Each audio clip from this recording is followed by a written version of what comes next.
Here's my 2010 year in review. So listen up, all you fruit maniacs and all the people out there who still don't believe that eating nothing but fruits and vegetables can power you like nothing else. Check out what I did in 2010. All right, the year started out Napa Valley Marathon. First place overall, 2 hours, 31 minutes, and 26 seconds. After the race, they put me on a scale and then put cases of wine on the other side of the scale and balanced me out. Went home back to New York with 5 cases of high-end wine, gave them all away to my friends, and jumped into the real thing. Ate a lot of grapes.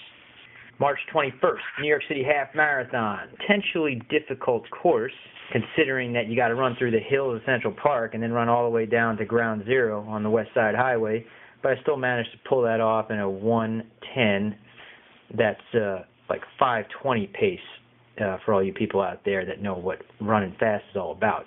A week later, I ran a 15K in Central Park. I came in second place overall in a New York City Central Park New York Roadrunner Club race, 50 minutes and 29 seconds, which comes out to, I think, about 5:20 or 5:22 mile average. Threw in probably about 150 miles that week in training. Then a week later, I ran Central Park again, 10K, 32:55, 23rd overall, very competitive race. That's about a 5:17 per mile. Then on April 10th, I ran the USA National 100-kilometer championship race in Madison, Wisconsin. 100 kilometers at 62.25 miles in 7 hours and 27 seconds. It's about a 7:15 average pace. And I ran almost the entire 100 kilometers just eating oranges. I followed that up with a better result. Ran the Boston Marathon on April 19th, 8 days later after running the 100-kilometer nationals, in 2 hours, 28 minutes, and 29 seconds, which is a major, major achievement for me. It was one of the highlights of my running career. Going under 2 hours and 30 minutes was very, very special for me. Came in 57th place overall, and I was very, very, very satisfied. A week later, April 26th, I ran the Sybil Ludington 50-kilometer ultramarathon in 3 hours and 30 minutes. I won first place. That was just a cool down after the Boston Marathon. Then a week later, I ran the New Jersey Marathon on May 2nd, and I won that race also in 2 hours, 37 minutes, and it was hot. It was 85 degrees, 85% humidity. I won by 15 minutes over second place. Then a week later, I ran the North Face 50-mile ultra marathon in Bear Mountain, New York, which is a trail marathon. Ran that in 8 hours flat, 5th place overall. It was a very technical course. It was a pretty wild experience running in the mountains like that. I could tell you that I prefer the roads over the mountains, guys. Even though I love nature, I like running fast on the roads.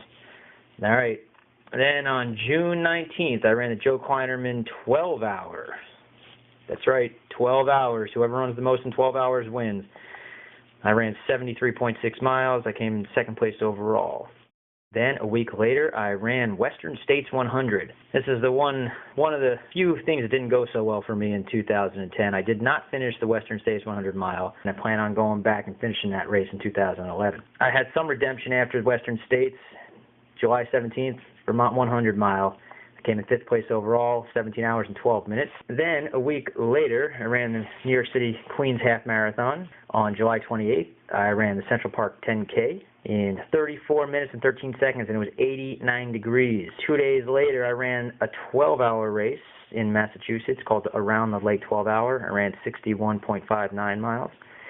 Then a week later, I ran from Times Square, New York, to the top of Bear Mountain. It was 100 kilometers. I did it in 14 and a half hours. It wasn't a race. It was actually just on an adventure run, but I think it's worth noting. Then on August 7th, I ran the New York City Roadrunner Club 5-mile team championships in 27 minutes and 4 seconds. That's a 5:24 average. Keep note that I've been running 180 to 220 miles a week for the entire month of July and August. I got to Leadville on August 14th. I ran the Leadville, Colorado 10K. That's 10 kilometers. At 10,200 feet elevation in 38 minutes and 42 seconds. I won that race. That's a 6:14 average, and I was only in town for about 36 hours coming from sea level, and I still ran that fast. I was kind of shocked. I was very hopeful that I was going to come up with a big surprise and do well in the Leadville 100 a week later, but I got lost during the Leadville 100 on August 21st. and had a rough time, but I still finished. Stuck it out in 22 hours and 48 minutes, coming in 31st overall. Finishing the Leadville 100 was a lifelong dream. I'm very excited about that. And 2 days after finishing the Leadville 100-mile ultra marathon at altitude, flew back to New York and ran the Street Chimnoy Marathon, which is a competitive marathon with over 500 people in it. I ran that and won it in 2 hours and 39 minutes. 2 days after running 100 miles. So you could take that to the fruit bank. Let's see, what did I do next? September 18th to September 19th was the USA 24-hour National Championships. I wanted to train hard for this race. My first time trying to run 24 hours. I thought the best thing to do was to run a lot. So 6 days before the race, I ran over 200 miles in training. I wasn't sleeping nearly as much as I should have. I was flying on lots of different airplanes in a short period of time. I ended up not doing too well in this race, guys. Well, the rest of the season kept going. Got to roll with the punches. I entered the Chicago Marathon with my wife. Ran with her at a leisurely pace, trying to qualify her for the Boston Marathon. We had a good time. And then I ran off to the New York City Marathon in November. Ran that in 2 hours and 41 minutes and 3 seconds. And then it was time for the JFK 50, which I ran in 6 hours and 34 minutes and came in 12th place overall. And then I started something new in 2010. I started the Holiday Marathons, which is a nonprofit organization which I created, and it puts on free races that are run by donation only. These races are held in a local park here in the Bronx where I live. I'm going to be putting on a race on every major holiday, and it's all free. If you want to give a donation, you're more than welcome to. The Holiday Marathons is all about healthier habits in exercise and eating. The first race of this series that I put on was the Thanksgiving Marathon. Came in 3rd place overall in 3 hours and 8 minutes.